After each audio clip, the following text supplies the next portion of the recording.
পুরানো জামা কাপড় কি গরিব দুঃখীকে দান করেন, নাকি তা দিয়ে ঘর মোছেন? আপনারা হয়তো ভাবছেন যে আপনারা সেই জামা কাপড় কাজে লাগাচ্ছেন, কিন্তু এই কাজে লাগানোর ফলে হয়ে যাচ্ছে না তো মারাত্মক কোনো ভুল? কি হতে পারে পুরানো জামা কাপড় না বুঝে দান করলে, সত্যি না জেনে পুরানো জামা কাপড় দান করে লোকের উপকারের বদলে কোনো ক্ষতি করে ফেলছেন না তো, বা নিজের কোনো ক্ষতি করে ফেলছেন না তো? সবচেয়ে বড় কথা, নিজের জন্য কোনো বিপদ ডেকে আনছেন না তো? এই সব কিছুই আজ আপনারা জানতে পারবেন এই ভিডিওটির মাধ্যমে। নমস্কার বন্ধুরা, খুবই গুরুত্বপূর্ণ আজকের এই বিষয় প্রসঙ্গ, প্রত্যেকের জানা দরকার। নমস্কার, আমি সনাতনী পম্পা।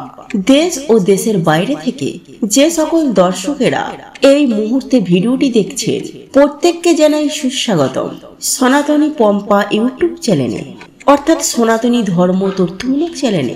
আমি সর্বদাই চেষ্টা করি সনাতন ধর্মের গুরুত্বপূর্ণ বিষয় প্রসঙ্গ আপনাদের সামনে উপস্থাপনা করতে।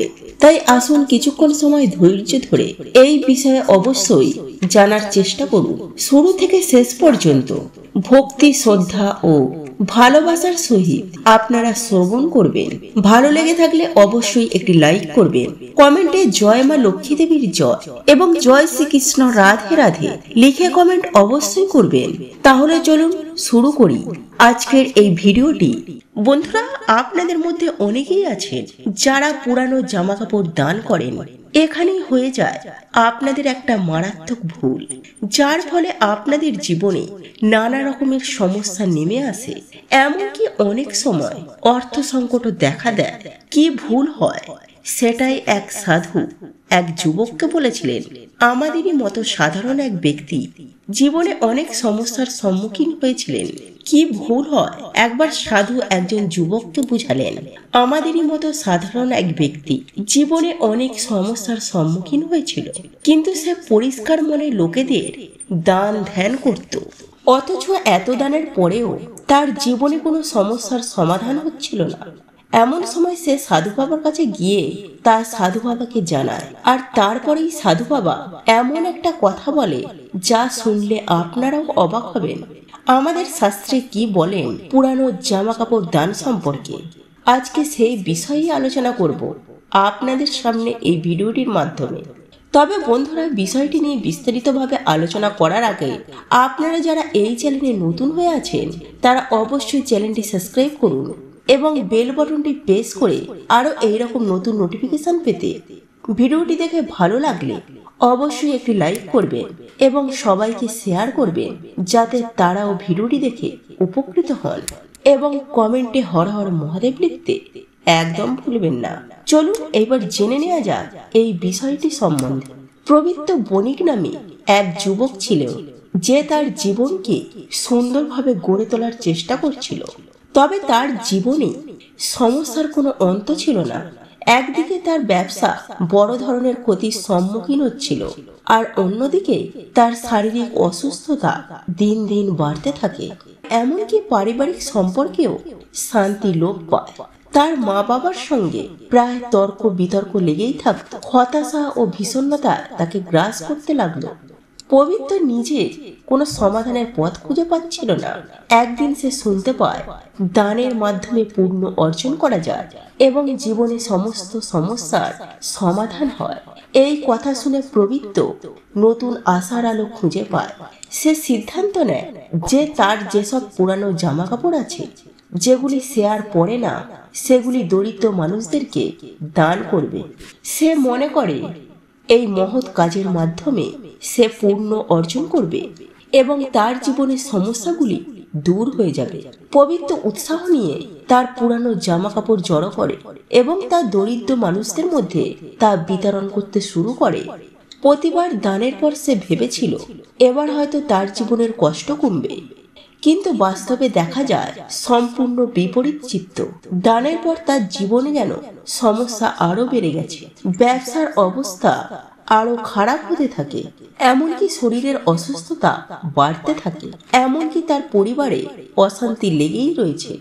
পবিত্র হতবাক হয়ে পড়ে। সে ভাবতে শুরু করে, আমি তো ভালো কাজ করলাম, তাহলে আমার জীবনে এরকম সমস্যা কেন বাড়ছে সে কোনো উত্তর খুঁজে পাচ্ছিল না। সমাধানের উপায় খুঁজতে একদিন পবিত্র তার পাড়ার মন্দিরে যায়। সেখানে মন্দিরে এক সাধুর সঙ্গে দেখা করেন। সেখানে সাধুকে তার সমস্ত সমস্যার কথা ও দান করার পরেও কেন তার জীবনে অশান্তি বাড়ছে সে সাধুকে জিজ্ঞাসা করেন। সব শুনে সাধু বাবা তাকে জিজ্ঞাসা করে, তুই যখন দান করিস তখন দানের বদলে 1 টাকা নিস তো? পবিত্র অবাক হয়ে উত্তর দেয় যে, কেন নেব টাকা? দান তো নিঃশর্ত হওয়া উচিত। সাধু বাবা হেসে বলে, তুই ঠিক বলছিস, তবে শাস্ত্রে উল্লেখ আছে দানের সময় 1 টাকা নিতে হয়। কারণ তুই যদি দানের বদলে কিছু না নিস তবে সেটা ঋণের মতো হয়ে যায়, আর ঋণ কখনো মঙ্গল আনতে পারে না। তাছাড়াও পুরানো জামা কাপড় সরাসরি দান করলে বা ফেলে দিলে তাদের থেকে নেতিবাচক শক্তি বা নেতিবাচক মনোভাব ছড়াতে পারে। এই আবেগ বা এমন অনুভূতি সাধারণ মানুষের জীবনকে প্রভাবিত করে, যার ফলে দুঃখ, ঘৃণা, ক্ষোভ বা হতাশা সৃষ্টি হতে পারে, এবং তা আমাদের মানসিক ও শারীরিক স্বাস্থ্যের উপর প্রভাব ফেলে এবং দৈনন্দিন জীবনকে প্রভাবিত করে। সাধু বাবা আরো বলেন, বাস্তুশাস্ত্রে আরো বলা হয়েছে পুরানো জামা কাপড় দান বা ফেলার জন্য কিছু নির্দিষ্ট সময় মানা উচিত। পুরানো জামা কাপড় দান করার আগে সেগুলিকে ভালোভাবে নুনে ধুয়ে তা পরিষ্কার করতে হয়। এই প্রক্রিয়া নেগেটিভ এনার্জি দূর করে। আর যদি তুই দান করিস তাহলে পাপকের কাছ থেকে 1 টাকা প্রতীক হিসাবে নে, এটা দানের নিয়ম। তিনি আরো বলেন, যদি জামা কাপড় নিতে না চান তাহলে সেগুলি জঞ্জালে ফেলে না দিয়ে কাছাকাছি কোনো জলাশয়ে ভাসিয়ে দিতে পারিস। অনেক জায়গায় পুরানো শাড়ি বা জামা কাপড় নিয়ে বাসন বালতি কেনার প্রচলন আছে। এমনকি দানের সময় যখন পুরানো জামা কাপড় দেয়া হয় তখন সেগুলিকে ভালোভাবে ধুয়ে পরিষ্কার করা উচিত। সাধু বাবার পরামর্শ অনুযায়ী পবিত্র তার দানের প্রক্রিয়া পুরোপুরিভাবে পরিবর্তন করে। এখন সে দানের আগে প্রতিটি জামা কাপড় নুন দিয়ে ধুয়ে পরিষ্কার করে নেয়, আর যখন সে দান করে তখন পাপকের কাছ থেকে 1 টাকা গ্রহণ করে। এভাবেই সে দানের সঠিক নিয়ম মেনে চলতে থাকে। কিছুদিন পর পবিত্র লক্ষ্য করে তার জীবনের সমস্যা ধীরে ধীরে কমে যাচ্ছে। তার শারীরিক অসুস্থতা সেরে উঠতে শুরু করে, ব্যবসায় মুনাফা বাড়ে এবং পারিবারিক জীবনেও শান্তি ফিরে আসে। পবিত্র বুঝতে পারে শাস্ত্রের নিয়ম মেনে চললে দানের প্রকৃত সুফল পাওয়া যায়। শাস্ত্রে এটাও উল্লেখ আছে যে পুরানো জামা কাপড় দিয়ে কখনোই ঘর মোছা উচিত নয়, তাদের ঘরে নেগেটিভ এনার্জি ছড়ায়। সবসময় পরিষ্কার জিনিস দিয়ে ঘর মোছা উচিত, এতে ঘরে পজিটিভ এনার্জি বজায় থাকে। পবিত্র বণিকের কাহিনী আমাদের সঠিক পদ্ধতি শেখায়। দান নিঃসন্দেহে একটা মহৎ কাজ, তবে তা সঠিক নিয়ম না মেনে করলে অমঙ্গল ডেকে আনতে পারে। শাস্ত্রের নিয়ম অনুসারে দান করলে শুধু আমাদের জীবনে পুণ্য আনে না, বরং সমস্যা থেকে মুক্তিরও পথ তৈরি করে। তাই বন্ধুরা, দানের সময় সঠিক নিয়ম মেনে চলা উচিত, যেমন পবিত্র তার ও জীবনের অভিজ্ঞতা শিখেছিল। এবার আসুন কিছু অনুপ্রেরণামূলক উক্তি শুনে নেওয়া যাক। জীবনই এক যাত্রা, প্রতিটি পদক্ষেপে নতুন শেখার সুযোগ রয়েছে। পরিবর্তনই অগ্রগতির ভিত্তি। নিজের প্রতি বিশ্বাস রাখতে হবে, কারণ আপনি সর্বদা আপনার সবচেয়ে বড় শক্তি।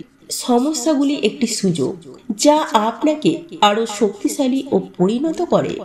যত বেশি প্রতিকূলতা আসে তত বেশি আপনার ভেতরের শক্তি প্রকাশ পায়। আপনার স্বপ্ন পূরণের জন্য আপনার চেষ্টা ও ধৈর্য সবকিছু।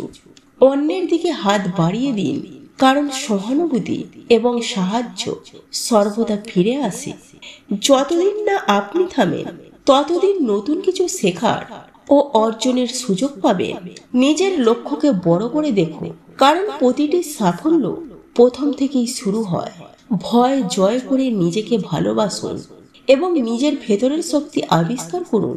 যে ঈশ্বরের ওপরে নির্ভর করে তার জীবনে কোনো বাধা স্থায়ী হয় না। অবিশ্বাসের অন্ধকারের থেকেও ঈশ্বরের ওপর ভরসা তোমাকে আলোর পথ দেখাবে। যে নিজের সবকিছু ঈশ্বরের হাতে ছেড়ে দেয় সে জীবনকে শান্তিতে পূর্ণ পায়। দুঃখে এবং সংকটে ঈশ্বরই একমাত্র ভরসা। যে বিশ্বাসে পথ চলে তার জন্য ঈশ্বর সবসময় একটি পথ তৈরি করে। কঠিন সময় আমাদের পরীক্ষা করে, কিন্তু ঈশ্বর সবসময় পাশে থাকে। ঈশ্বরের পরিকল্পনা আমাদের বোঝা কঠিন, কিন্তু তার পরিকল্পনা সর্বদাই সঠিক।